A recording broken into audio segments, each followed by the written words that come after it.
path. And when we continue to focus on machines, on what basically the world of cyber controls is what our target is, then again, we're going to fail the business because that becomes its own goal. Fixing vulnerabilities in systems becomes its own goal, and that's not something that the business fundamentally cares about. SC Media and our sponsor Spirion are proud to present this month's CISO Stories program. Each month, the CISO Stories program explores a cybersecurity topic selected by the Cyber Risk Alliance's CISO community and provides content that examines that topic from a variety of perspectives. Hosted by Todd Fitzgerald, best-selling author of CISO Compass, the CISO Stories weekly podcast features content powered by the 1,100-plus members of the Cyber Risk Alliance's CISO community.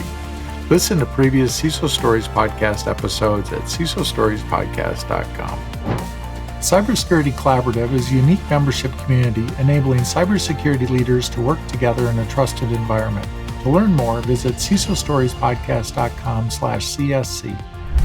Hi, I'm your host, Todd Fitzgerald, and this week we welcome Barak Engel, CEO of Immune. Welcome, Barak. Thank you, Todd. Great to be here. Great to have you here. So, Barak, I'd like to find out what attracted you to the cybersecurity field, and what's your greatest passion about cybersecurity? Start with the hard-hitting questions.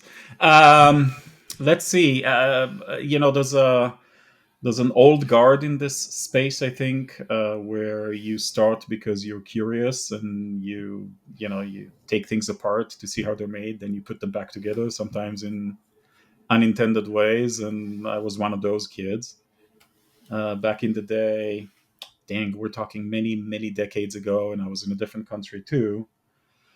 But there was the very early versions of DRM and computer games, and I was one of those people that would take them off. Remember the little sectors that you had to change the rotation speed of the hard drive in order to bypass the DRM check and put a splash screen on. And those were the days where you put a splash screen on with your handle, which was a Heblish version for me of pain in the patootie.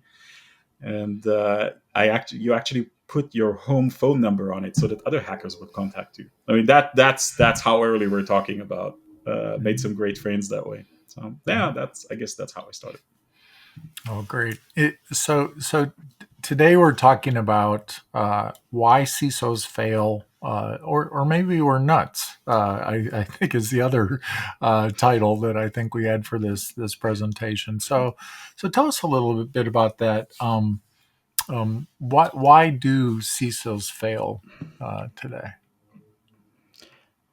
And thank you for picking that one. It's also the title of my first book, Why CISOs Fail. It has a second edition coming up in a couple of months.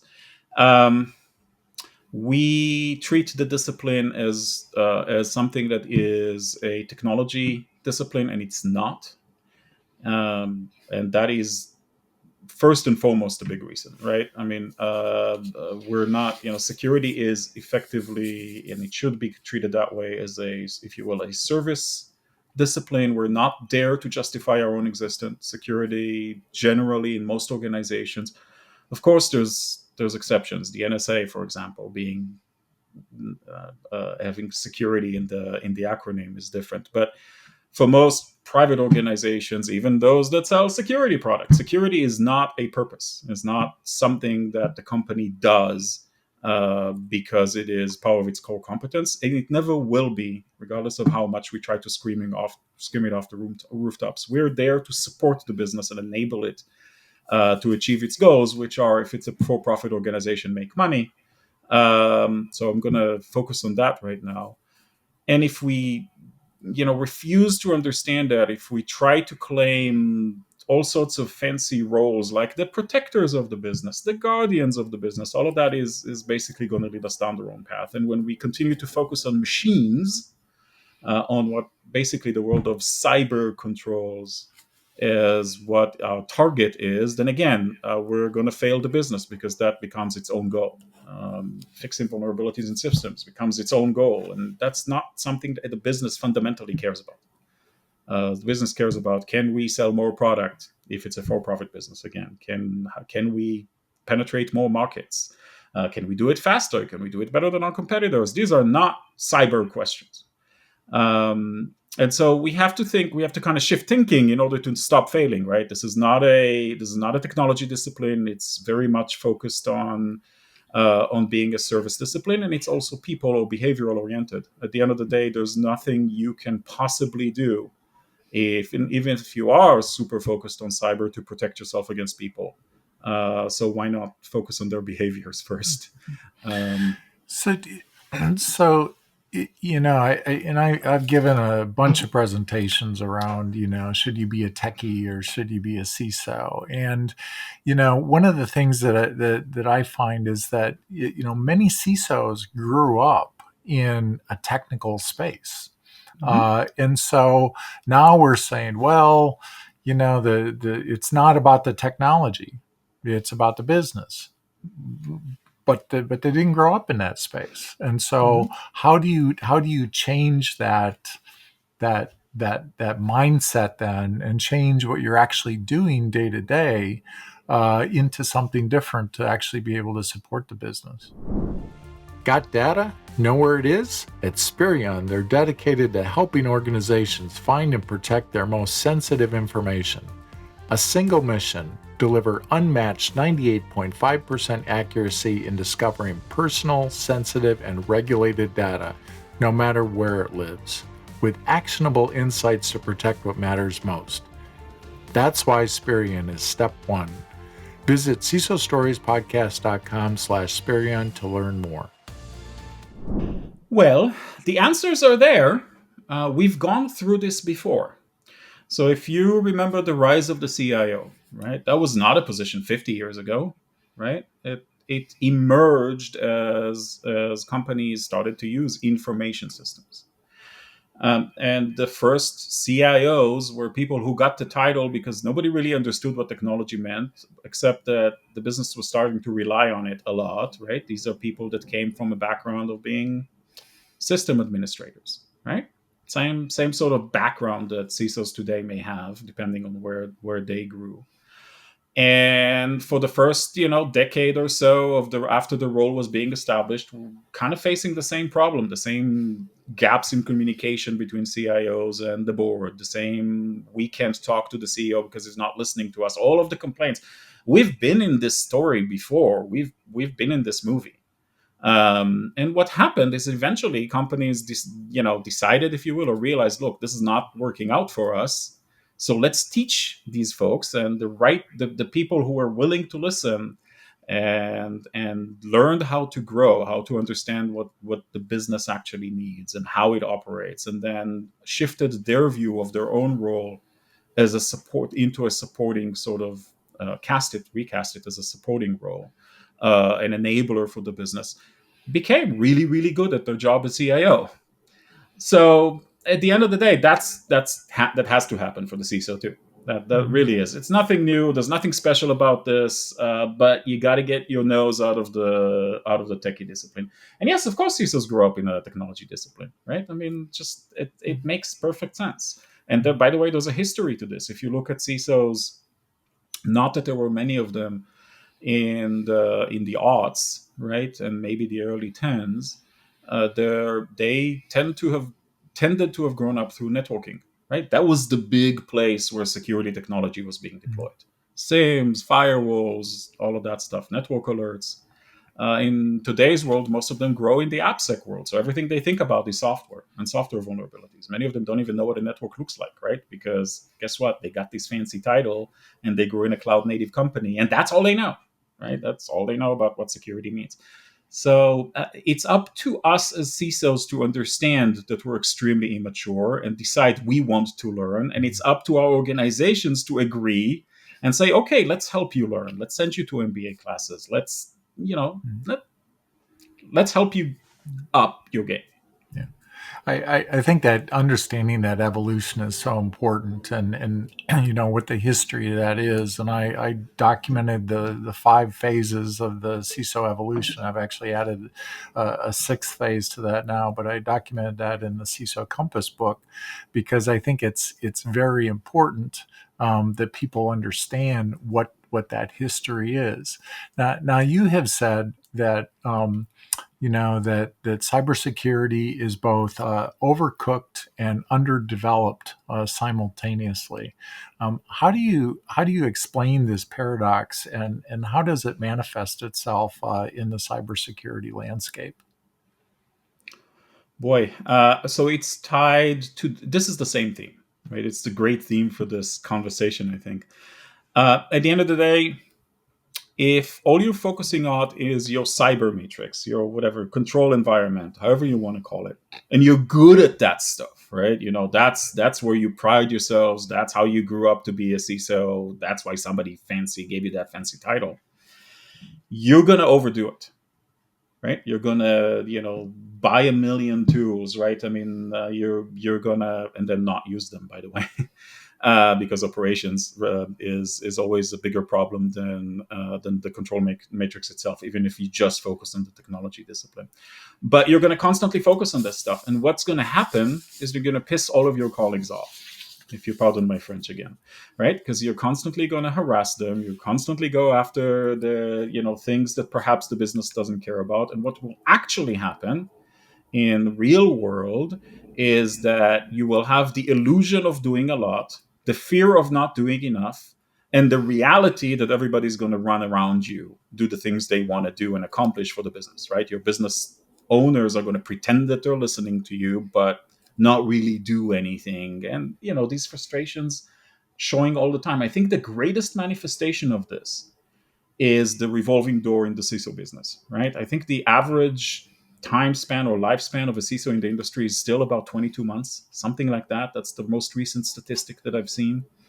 That is the greatest manifestation from the perspective of the business. The phenomenon called the discardable CISO, right, where the organizations have reached a fairly logical conclusion from their perspective, is that the purpose of the CISO is to be there to take the fall when the inevitable breach happens, right? The discardable CISO is another manifestation of this problem. Management by compliance, right? CISOs have discovered that there is one, club they can hit people on the head with, and that's compliance, right? And that actually works because people are afraid of not being compliant.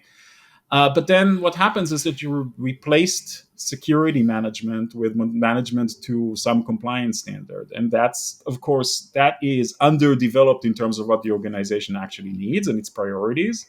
But it's overcooked in that compliance arena, right? And so there's many manifestations of this, but it all starts from the same place that we've already discussed.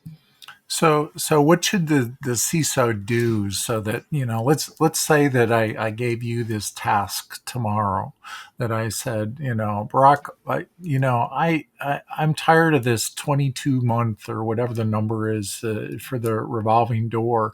I want you to fix it, and I want you to make that 4 years. I want the average CISO in our organizations to be there 4 years. What would you do to change that revolving door? And what can CISOs do for that? What's the rating on this show? Is this R-rated or PG-13? Well, we have to we do, it is a family friendly audience here. So All right. So I want to use the expletive I was about to start by chilling out, right? Calm down. When you think in terms of like, well, and I hear this phrase too much, the things we don't know that we don't know. Come on, you're not dealing with national security, so calm down. Let's start with calming down. Second, try to align yourself with the business, which means understanding things like how does cash flow work? How does money come in the door? How does it flow through the piping of the business? Where does it go to? Why does it go there? Take MBA classes to understand how that actually works, because that will help align your thinking a little bit in terms of what actually matters, what doesn't. Make friends with people you currently despise, like your head of sales. probably your greatest ally in any organization as a security leader is the head of sales. If they're your friend, they're the people that actually the business actually cares about. They carry enormous weight. If they actually like you, you've made an incredibly powerful ally for yourself. Well, how do you help the head of sales as a security person? Plenty of ways to do it. Support their mission. Understand how your efforts can support their mission. Come up with SKUs that they can sell. There's a lot of things that can come into this world depending on what your organization does. Make friends with the legal counsel. Make friends with the CFO. Go outside of the technical realm and get what those people's problems are. It's the basic advice that you will give any executive. In fact, at this point, if it's a mature role, you will have been expected to have done all of this before you got the C in front of your title. That will have been like the basic requirement. Play well with other C-level executives. You can't expect the CEO to listen to you if you can't do even that basic thing. So complaining about it's not going to make you any other friends. So start there. You mentioned a little bit ago about the lack of utilization and tools that we have in our organizations. How can we make that better? Because I'm a new CISO. I'm walking into an organization. They have this whole list of tools that they use. What do I do? Well, first of all, maybe they don't use them; they just bought them. Right? I have an empirical estimate, and you might say, well, fine, whatever, that's your experience. But I have been the named CISO for over 60 organizations in my career. I have seen the security programs in detail for over 200 through my company. 60. Now you Yeah. don't look old enough to be 22 months times 60.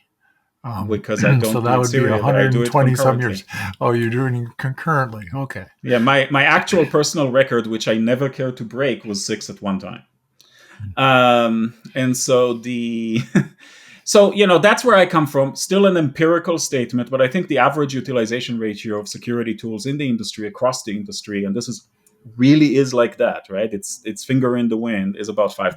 So people spend about $20 for every $1 of benefit they gain from security tools, average. I say this to CISOs in private, and they all kind of nod their head and say, "Yeah, that's probably right." So that's another, piece of useless evidence I can provide on this. Um, I understand there are thousands, if not tens of thousands, of vendors out there selling security tools, each of which has its own particular little marketing shtick that says we are the most important thing you have to do. The lack of maturity on the buy side means that a lot of them get bought, they don't get used. And so first of all, understand what you're actually using. We see this all the time when we enter any organization, right? Even doing the discovery of understanding what's all being used takes months sometimes for people to understand. And what's actually in use, that's another little bit of thing. Don't buy anything new. First figure out what's in there, and then, as you're doing all of that, because it's going to take you a little bit of time, figure out which of the things you're doing actually align with the business goals. At the end of the day, you can't measure your success by the number of vulnerabilities you discover and fix. Do they matter? If that particular system gets taken, let's talk about the horrible, terrible scenario. That system got hacked. Is it a big deal?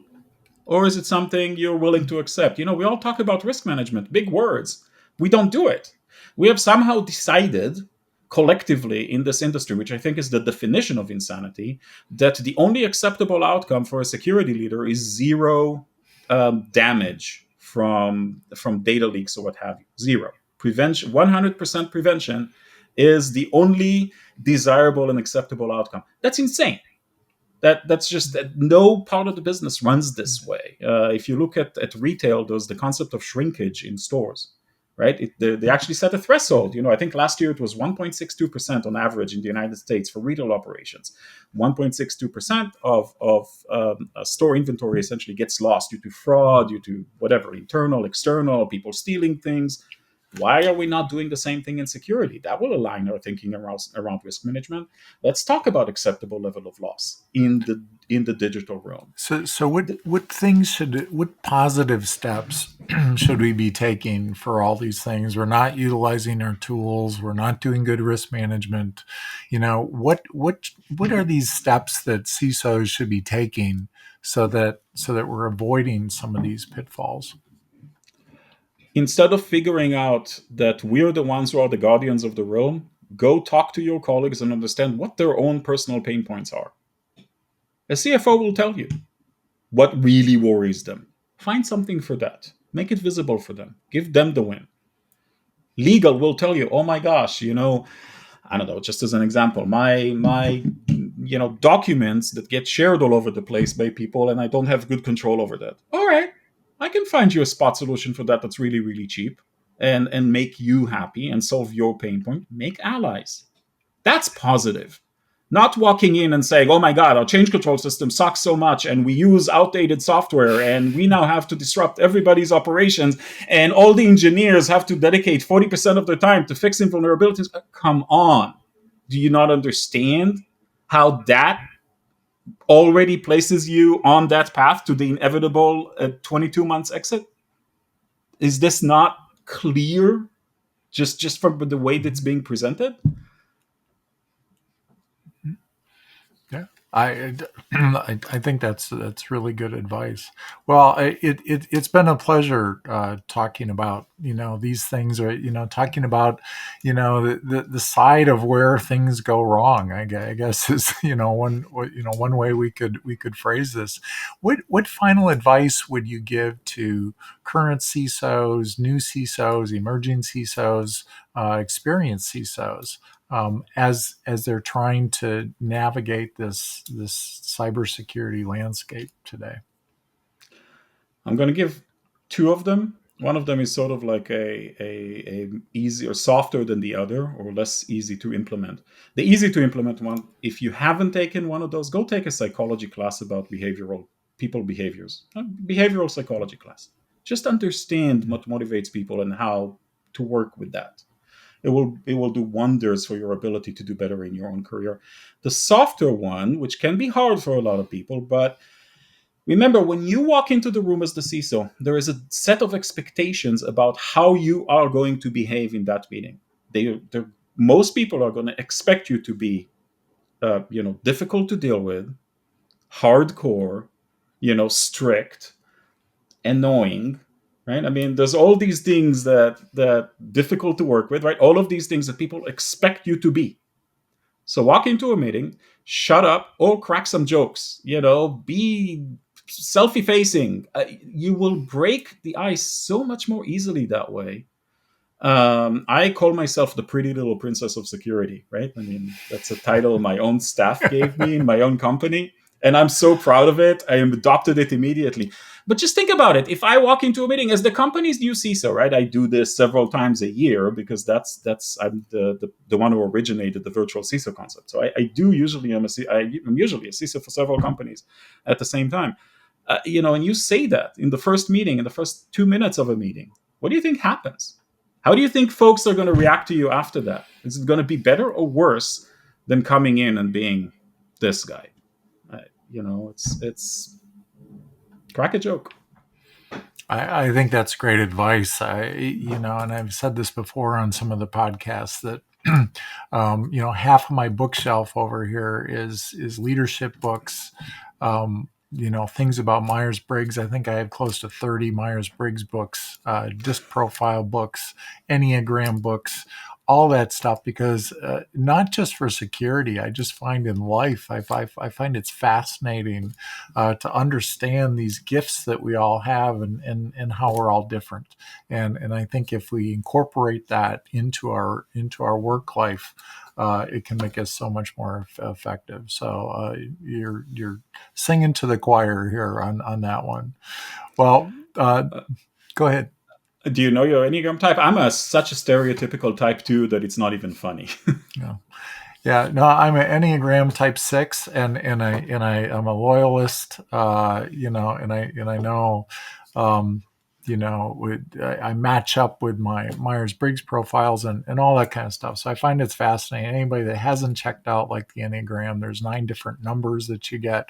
Read the descriptions and you'll be like, oh my God, I'm probably going to have to do a session on the Enneagram sometime here as Oh, well, it's amazing. now that I think about it. But this has been great. Thanks for what you do in the industry, and it's been a pleasure talking with you. No, same here. Thank you so much for inviting me to this. Thank you for tuning in to this week's episode of the CISO Stories podcast. We want to say a special thank you to our sponsor, Spirion. Please subscribe to the CISO Stories podcast and you will receive a new story each Tuesday at 10 a.m. Eastern Time. We'll see you next week for a new episode.